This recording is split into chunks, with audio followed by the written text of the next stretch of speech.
आज का दिन फ्रेंड्स हमारा शुरू होता है समोसा पार्टी से। सबसे पहले हम लोगों ने समोसे खाए और उसके बाद हम लोगों ने सोचा कि क्या किया जाए। मतलब जब हम लोग काम कर रहे हो ना, गरम गरम समोसे कितने मज़े के लगते हैं।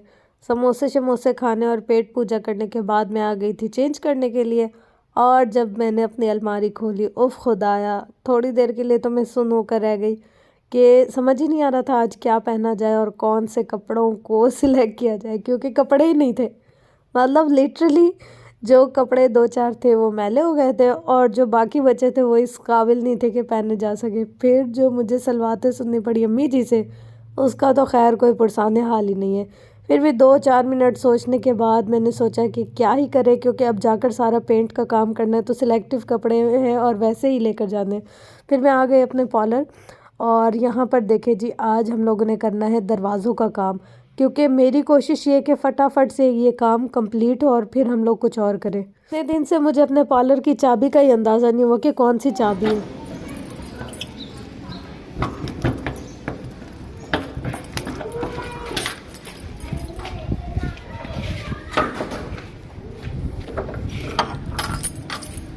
तो बस जी जनाब, हम लोग यहाँ पर दोनों बहन भाई लग गए जी पेंट करने के लिए। एक विंडो थी और एक दरवाज़ा। हम लोगों ने कहा कि फटाफट से कर लेंगे, मगर फिर भी हम लोगों ने सोचा था इसका अंदाज़ा 1 घंटे के अंदर हो जाएगा, और जब करने लगे हमें पूरे 5 घंटे लगे थे एफर्ट करते करते।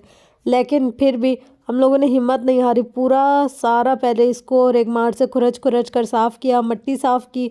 एक दिन पहले मैं कर गई थी, फिर दूसरे दिन भी आकर साफ़ किया और उसके बाद टन टना,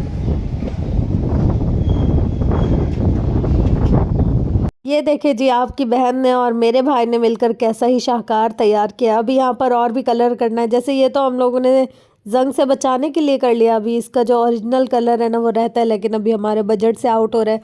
हमने कहा देखने में ये अच्छा लग रहा है, बस अभी फ़िलहाल के लिए काफ़ी, जब पैसा वैसा आएगा, हम अमीर हो जाएंगे, दौलत आ जाएगी, तो फिर और कलर कर लेंगे। खैर, अब यहाँ पर मैं आ गई हूँ जी पर्दों वर्दों की नाप लेने, क्योंकि पर्दे भी हमने खुद ही घर में सिलाई करने हैं। मार्केट से पता किया तो सारी रेंज से बाहर हो रहे थे। मैंने कहा कपड़ा ले लेते और ये वाला शाहकार भी हम लोग खुद ही तैयार कर लेते। तो बारी बारी सारे दरवाज़ों की नाप ली। पहले यहाँ पर मैं देख रही हूँ लंबाई कितनी है और फिर मैं देख रही हूँ चौड़ाई कितनी है। इसी तरीके से मैं साथ साथ लिखती जा रही थी, पेपर पेंसिल साथ रखा हुआ था। और फिर मैं एक विंडो की कर रही थी नाप। यहाँ पर देखे जी, साथ ही नाप करती जा रही थी और साथ ही लिखती जा रही थी।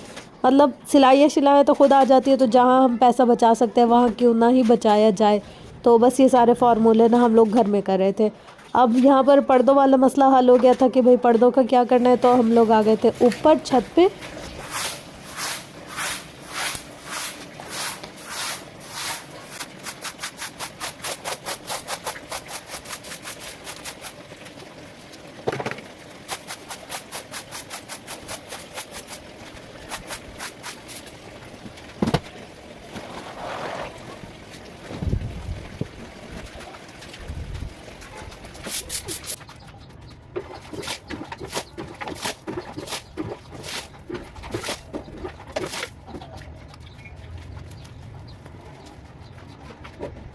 यहाँ पर जी हमारे पास इतना ज़्यादा बजट तो था नहीं कि हम लोग नई चीज़ें परचेज़ करते। तो मैंने ना यहाँ पर पुराने वाले जो पीस होते हैं ना कालीन के, कारपेट के बचे हुए, तो वो ले लिया और उनको ना अच्छे तरीके से वो कर लिया, धो लिया। कुछ यहाँ से फटे हुए थे, ख़राब थे, तो उनको धो धा के साफ़ करके सुखा लिया, ताकि हम इनको पॉलर में बिछा सकें और फर्श छुप जाए। यहाँ से जी जनाब शुरू होती है मेरी ब्लंडर्स की दास्तान। ये सारे कारपेट वगैरह मैं धोकर सुखाकर अपने रूम में बिछा कर चली गई थी। कारपेंटर मर्द होते हैं, उन्होंने आना होता है, तो उनके सर पर खड़े होकर हम काम नहीं करवा सकते। एक दफ़ा उनके साथ डील हो गई, बातचीत हो गई, पैसे उनको दे दिए, पेमेंट एडवांस लेते हैं ये लोग कुछ भी लाने से पहले और काम करने से पहले। तो इनको इनकी सारी पेमेंट दे दी थी, सारी बात इनसे क्लियर कर दी थी। लेकिन जब इन्होंने आकर सेटअप लगाया ना, एकदम मेरे पैरों से ज़मीन निकल गई। मतलब जितनी इन लोगों ने मुझसे अमाउंट ली थी और जो जो हमारी इनसे बात हुई थी, उसकी बनिस्बत आप सब लोग देख ले कि उन्होंने क्या चीज़ दी है। अब हम किसी मर्द हजरात से मुकाबला भी नहीं कर सकते और लड़ाई भी नहीं कर सकते। मतलब एकदम मैंने देखा ना, मुझे इतना बुरा फील हुआ कि यार, अगर आपने चीट ही करना था, अगर आपको सिर्फ पैसे ही चाहिए थे, तो किसी के साथ इतना ज़्यादा आप क्या कहें। खैर, आप ये देखें इनकी फ़नकारियाँ, इन्होंने दरवाज़ा कैसे उल्टा लटकाया है। मतलब जो बंद होने वाली जगह है वो बाहर आ रही है और खुलने वाली जगह अंदर। अच्छा, मैंने कहा कि भाई ये आपने गलत लगाया। तो कहते नहीं नहीं नहीं बाजी, आपका दरवाज़ा सेकंड हैंड था तो ऐसे ही लगना था। अच्छा, फिर मैंने कहा चलो सेकंड हैंड था, इसके मुंह ही मोड़ दो आप, जो लॉक है उसको बाहर कर दो और जो मतलब बंद होने वाली जगह है उसको अंदर कर दो। तो उन्होंने कहा हाँ हाँ बाजी कर दे जाऊँगा। मतलब सारा काम मैंने खुद किया, हर चीज़। एक छोटा सा काम, उसके लिए भी हम पे करें, पर लोगों को इतना एहसास नहीं है कि भाई हम लोग इतना बड़ा धोखा करें। कब तक खाएंगे हम लोग यहाँ पर। अच्छा, सीटिंग अरेंजमेंट के लिए मेरे पास कुर्सियाँ नहीं थी, तो मुझे कुछ ना कुछ सीटिंग अरेंजमेंट तो करना था। ये वाले सोफ़े ना हमारे पहले घर में रखे होते थे, लेकिन फिर हम लोगों ने चारपाइयाँ लाकर सेट की सोने उठने बैठने के लिए। फिर इनको ना स्टोर रूम में रख दिया था। अब मुझे ज़रूरत पड़ी तो मैं गई सारी इनकी छान पीन करने और इनकी सफाइयाँ करने, इनको धो धा करना, सारा कुछ अच्छे तरीके से धोऊंगी, मट्टियाँ वट्टियाँ झाड़ कर फिर इनको सेट कर ला कर रखूँगी अपने पॉलर के लिए। उससे पहले पॉलर सेट होने से पहले 1-2 दिन पहले इनको धोना है, क्योंकि धोने के बाद सूखने में भी ये टाइम लेंगे। तो बस आज मैं ये वाला काम करने आई थी। आज ना कारपेंटर के साथ मैं खुद खड़ी हुई थी और मैंने उनसे पूछा कि भाई आपने मुझसे पहले सारी पेमेंट ले ली, लेकिन जो आपने कर दिया वो क्या था। एकदम तो वो घबरा गया कि इनको क्या ही बोलूँ ना। फिर मैंने कहा कि आज आप मुझे ये सारा कुछ करके देंगे। उन्होंने कहा कि हम आपको और तो कुछ नहीं करके दे सकते, यही सेट करके देंगे।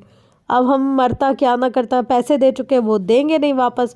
तो बस हमने कहा भाई जितना जो आप सही कर सकते हैं वो करो। इनको नाश्ता वगैरह करवाया हमने। एक दिन आते हैं, थोड़ा सा काम सेट करते हैं और उसके बाद 2 दिन गायब। 3 दिन आते हैं और उसके बाद 5 दिन गायब। मतलब जो तकरीबन मुश्किल से बमुश्किल 24 घंटों का काम होगा, इन्होंने वो 15 दिन में लगाया।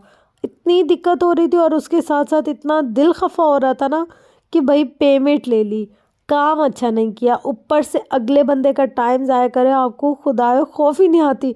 एक दिन तो मैंने कहा भाई आप बस रहने दें। यहाँ पर आप चेक करें जी अपनी बहन के शशकारे। ये मैं पर्दे लेकर आई थी, मतलब इतने ज़्यादा खूबसूरत तो नहीं है लेकिन हमारे बजट में यही आ रहे थे। तो यहाँ पर मैं नाप शाप करके इनकी कटिंग कर रही थी और सिलाइयाँ कर रही थी। नाप मैं कुछ दिन पहले लेकर आई थी और फिर उसके बाद टाइम जैसे जैसे बन रहा था ना, एक दो दो काम करने का मैं साथ साथ वही एक फ्रेंड्स, हमने पर्दे बनाने और पर्दे ना थोड़े से अच्छे फैब्रिक के बनाने, और अच्छे फैब्रिक के लिए हम लोग अगर मार्केट में जाए ना तो हमें एक पर्दा पड़ रहा है तकरीबन 2000, 2500, 2500-3000, मतलब इस रेंज में। तो हम लोग इसका फैब्रिक ले आए। अब ना मैंने इनको सारों को कटिंग कर लिया है तकरीबन, और हम लोग बैठकर फटाफट से इनकी करते हैं सिलाइयाँ। तो देखते हैं सिलाई करने के बाद क्या ही बनता है। ये वाला हमारा फैब्रिक है, थोड़ा सा ना वेलवेटी टाइप सा है इसका जो फैब्रिक है। देखें यहाँ पर ना इसका वेलवेट टाइप टच है और टेक्सचर काफ़ी अच्छा है। ये रहा हमारा। तो बस यहाँ पर मैं बैठकर अपने पर्दों को खुद ही सिलाई कर रही थी, जो कि मशीन के अलावा हाथ वाली मशीन पर ये मोटा वेलवेट सिलाई नहीं होता था। और ये थी मेरी आपकी कारगुजारी। आप लोग अपना फीडबैक ज़रूर दीजिएगा कि अगर आपके किसी कारपेंटर या मिस्त्री मजदूर से कोई वास्ता पड़ा तो आप लोगों का एक्सपीरियंस कैसा रहा। ये सारे झोल जो है मेरे साथ होते हैं या आप लोगों में से किसी के साथ भी इस तरीके के मसले मसाइल होते हैं।